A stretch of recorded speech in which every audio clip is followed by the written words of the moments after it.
I'm just preparing to shut down for this evening, and I just had this overwhelming sense to come in and record a little bit about some of my mediumship work. And it's not always something I talk a whole lot about. I teach a lot about it, but I don't really talk a whole lot about it, only when I'm in sessions with people and working in group events. But I've I've got some experiences of mediumship that really truly just speaks of the power of spirit. And so for those that don't know, my name's Corrie Thorne-Cameron, and I am the founder and creator of the More Than Existing and um, empowerment transformational coaching program, and the creator of the book, and all the rest that goes with that. But beyond that is my mediumship work and what I do as a medium, and being able to give those messages, and being born this way, being born into seeing, and having this as just an everyday part of my life. It never was something, it just was.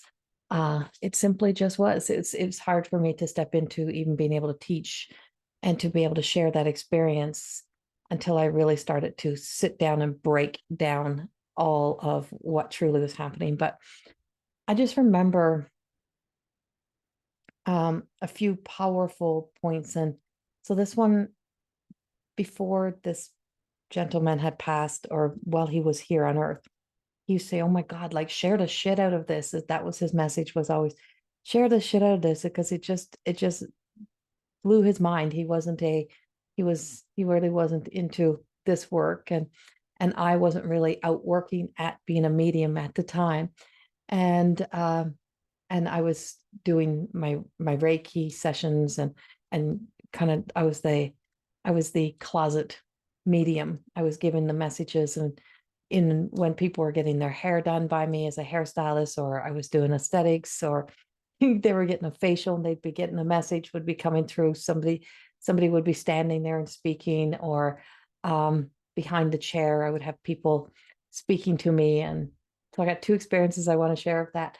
Or when I was finished Reiki sessions, and then messages would come for clients. But I remember I was driving one day, and I was on my way to I was on my way to see my psychologist, because you always need a team. And I tell this to all of my students in everything I teach. I say it in all of my work. You need a team. You really need a good team when you step into the healing process, when you start to awaken, you go through that process, and to be able to decipher through the things that are happening, and to keep your feet on the ground. And I was driving to my psychologist, and it was a bit of a rainy, snowy kind of day. And I remember I had my Buick Enclave at the time, and I was just driving along, and I just heard, "Corrie, Corrie, it's Chris." And I'm like, "What?" I'm like, "Chris who?" I'm like, "What?" He's like, "Corrie, it's Chris. It's Chris." And this spirit that was coming through as I was just driving, um, started to just tell me that I had to reach out, and I had to reach out to his brother-in-law, and I had to speak to his brother-in-law, and I had to get to him now.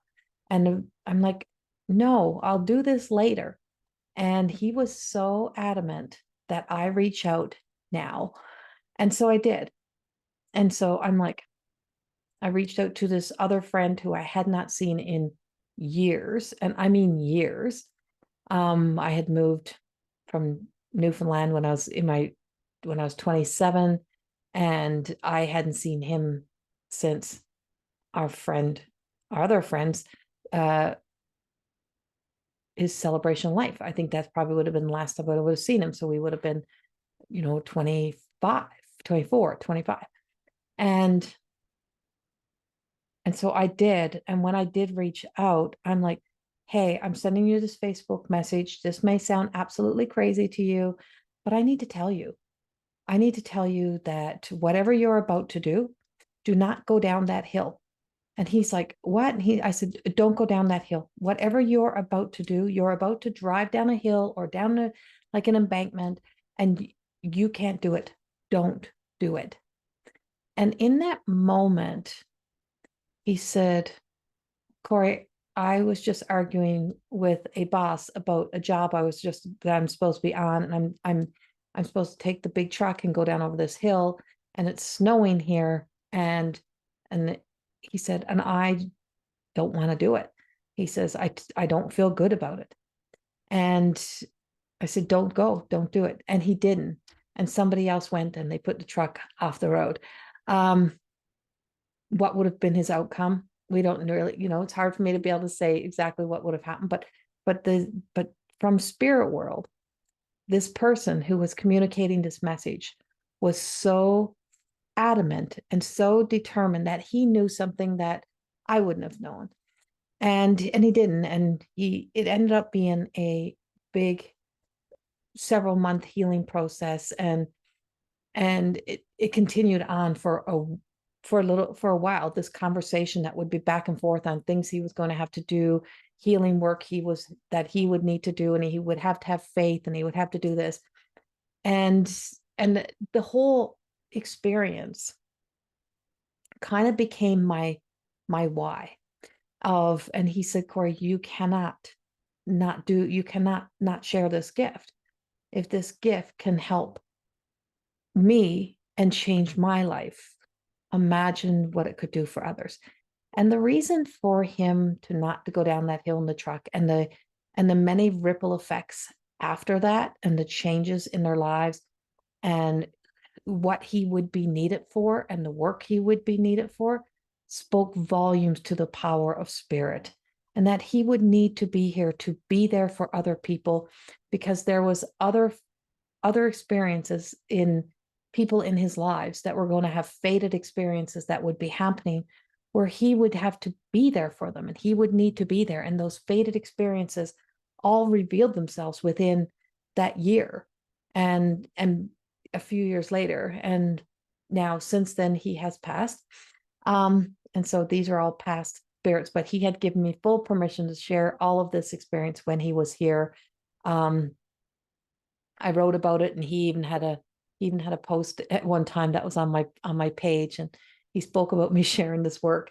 But it was the beginning. It was something that really led me into coming out of the spiritual closet, and not just giving the messages from behind the chair as a hairstylist, or not just, saying, I don't know why I know that, I just know that, but to truly just let the messages out, and for me to have the visuals, and for me to be able to see. And it started to grow from there. And so as it began to grow and evolve, I started to had to grow and evolve. And I really stepped into studying and really understanding my gift, and understand about opening up and saying, this door's closed, this door's open, this door's closed. Like, I'm not available right now. Sorry, spirit, but I'm not at work. I'm not at work right now. And then another experience was behind my chair. And this lady has also passed on herself. And she was a regular client. And I used to stay late for my hairstyling clients. And when I was staying late for my hairstyling client one night, I'm like, I have to ask you something.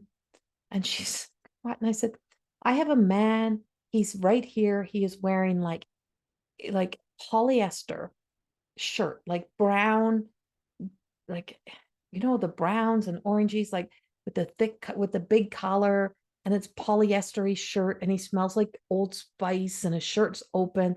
I said, and he really truly is a charmer. Like, he's really charming me. Like, he's trying to really, it's like he's trying to seduce me. He's hitting on me. Like, this man is walking around the chair, following me around, hitting on me, but he's here for you. And I said, he has a message for you. And he's really wanting to be, forgiven for not being the father he needed to be. He's a father. He's your father. And sure enough, it was her father. And she goes, oh my God, that's exactly was our problem with him. He was that person. He was that man. he was a flirt, and he was a Romeo, and he was such a charmer, and and then I could see his walk and his strut, and he had a strut and a walk about him, and she's like, oh my God. And so as much as it makes me smile, there is deep hurts and wounds and sadness that heals through mediumship and through that work. And mediumship is, or I had paused to pick up the cat. She started climbing up my body. Um, Mediumship is not it's not about that one-time message. It's about the power of healing.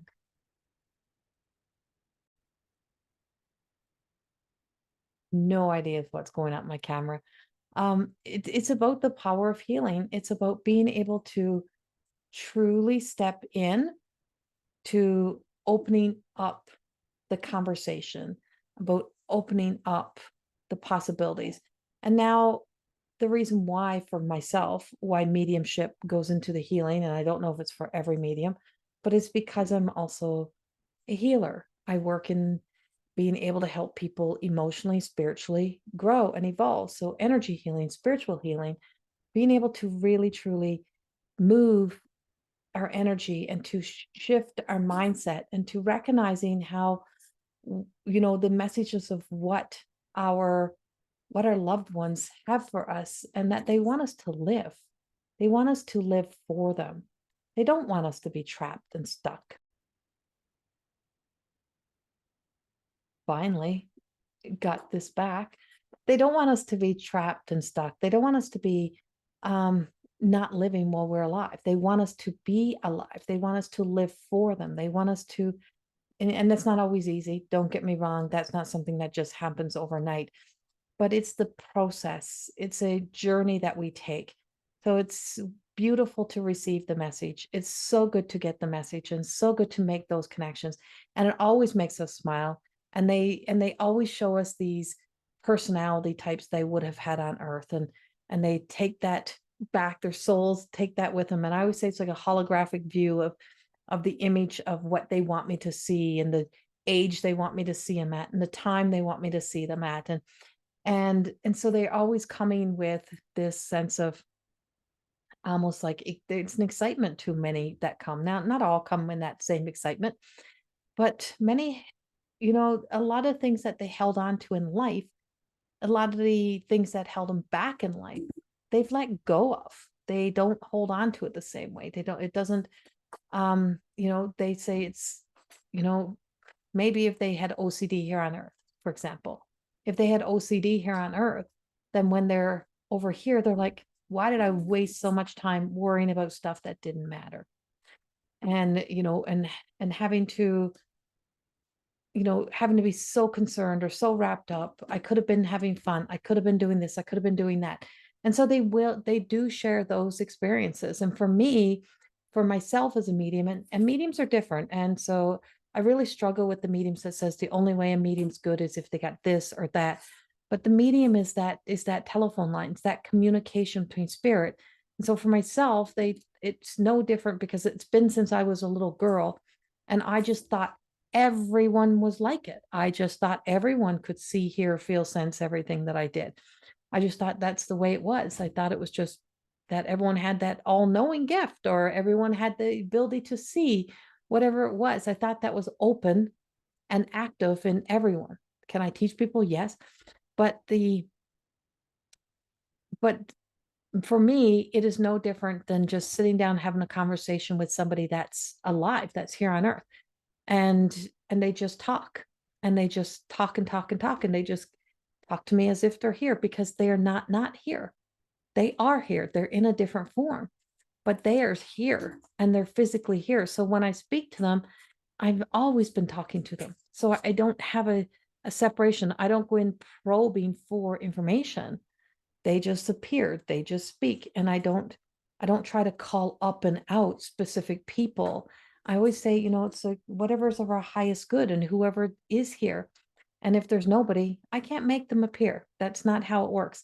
Can't force that connection. And so with these two short stories that I shared, like I said, both of these people in my lives were not mediumship clients. That's not how they end up in my life. They were not clients. They were not paying clients. They were people who were in my life in different situations. One was a hair client having her hair done with me, and the other one was a friend. And so who was living in a whole nother province. And neither one of them were people that I ever worked with contacting me and needing to reach out. These are people that were just there. And so these are common experiences. So the way my mediumship works is no different than children. When children are they're born still, still connected, and children says, you know, there's a woman standing right there, or there's, that's my grandmother's right there, or whatever they say, and they're so matter of fact about it. It's because there's no doubt. It just is, and it's just there. So we don't have that. We don't get into the ego and the fear story and, oh my God, this can't be real, or what if this is not right? It just is. And so for me, it just is. It's just happening. It's just connecting. And then I'm a channel. So I speak through to communicating through the divine and through the angelic realm and through God consciousness. And it's just so matter of fact when you move out of the way.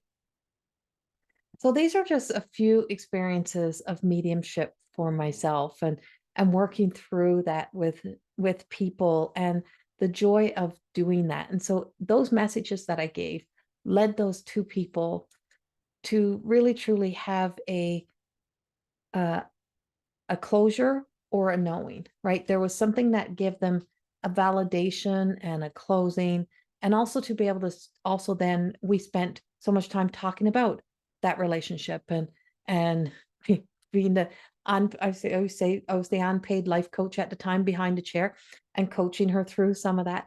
And then through him, he became who he needed to be to specific people in his life in the time that he had here, and things that he needed to do. And once my message was done, and once spirit was done working through me, spirit works through us for us, right? So spirit works through us for the people that are here. And so once spirit was done working through me, and he was in the position he was meant to be in, and had healed some of the things, or made peace, or cleared some of the things that he had going on in his life, then spirit left, and that was it. And I never heard from the spirit again until there was something else. But that was it. That was the end of it. And it continued only till then. And then it was done. And then my purpose in their lives are then done. They move on. And so as does spirit will move on, and they'll come back if needed. Somebody will get that urge, they'll reach out now, and they'll go, my God, like, Corrie, I haven't had a session in like a few years, but I just keep thinking about you. I just keep hearing that I need a session with you. I said, well, if you keep hearing that you need a session with me, that's not you saying that to you. That's somebody communicating to you. That's somebody speaking to you. That's somebody who wants you to be able to reach out. Somebody wants you to hear that. And so somebody is trying to reach out to you. And sure enough, it will be something that is a message that they need, but they're not getting the whole message, because a lot of times it sounds like it's actually your voice, like you're hearing your own, you think it's your own thoughts, and it's just like other people's thoughts on earth we believe them to be our thought. It's the same thing for spirit. You may be hearing spirit and not recognizing it as spirit. You may not be recognize it, that it's a loved one or a guardian angel that's communicating to you. You may think, why am I thinking that? And maybe you're not thinking it. Maybe they're speaking to you. Maybe they're giving you the sensation so that you can feel it, and you're feeling the message. Maybe you're actually hearing the message. You're not seeing it, but you're hearing it, and you're getting a message. But it's so confusing and so hard when you don't realize that that is still a connection, right? And the connection's being made. And so that often that's what's happening in mediumship. And I have no idea why tonight it's now 9:33, 33333, why I needed to come in and share this with you. And it's Thursday, April the 18th, 2024. So, but for some reason, whoever needed to hear this message about mediumship, I needed to share it with you tonight. So I hope in some way that this message does resonate with you. If, I will be teaching more mediumship workshops and classes coming up. I am doing, along with working with some of my previous students and stuff. And so myself and Michelle Gibson, we're actually in Lloydminster, Alberta. No, we're on the Saskatchewan side. So let's say Lloydminster, Alberta, Saskatchewan border, right? Like in between those two places, we're in Lloydminster, in Canada on May the 4th, and we're doing a big group reading. And in those group readings, it's whichever spirit has the loudest voice and the biggest push to get in to give those messages, that's the ones that speak. But that's a little bit about the mediumship. And as I said, for me, mediumship is about the healing journey as a healer, to be able to implement mediumship and then healing work and life coaching, light worker coach, self-actualization, transformational work, to be able to do that work and to be able to help people to be able to work with spirit, to let spirit work through me for them, and then to be able to allow them to connect to their own spirit, because you also have your soul, you have your higher self. There's so many versions of you that's also trying to communicate to you and trying to speak to you. And mediumship is not just about what's out there, it's about what's connected to you, what is a part of you, and that being able to communicate to the essence of self and those aspects of you is one of the most powerful healing tools that you can do. So I look forward to maybe meeting you online, and all my sessions are online, so you can book directly on my website, or in any one of these videos or live, or maybe in person at one of the upcoming events. And in my teachings, you can also go to the Academy, which is mteacademy.ca. So it's more than Existing Academy of Higher Consciousness, but it's mteacademy.ca. You can go there. You can check out the many, many programs that we have in there, between myself and Lisa Richard of Loving Energy Recharge. We share much of our teachings in that space, but also go to Corrie Thorne-Cameron.com and check out all of the stuff that's in the website. And you can purchase my books or my oracle cards that I do have out, and you can enjoy any of this work. So this is my oracle cards, the Everyday Goddess oracle cards, or More Than Existing, or My Truth of Existing Beyond a Reflection. All links are on the website, and also in the link in the links below. The links are all below here on YouTube. I send you so much love, and to whoever sent me to give this message tonight, I thank them as well for being here and bringing me forth to truly start sharing more of the actual mediumship part of the thing that I love to do. Much love. Bye-bye.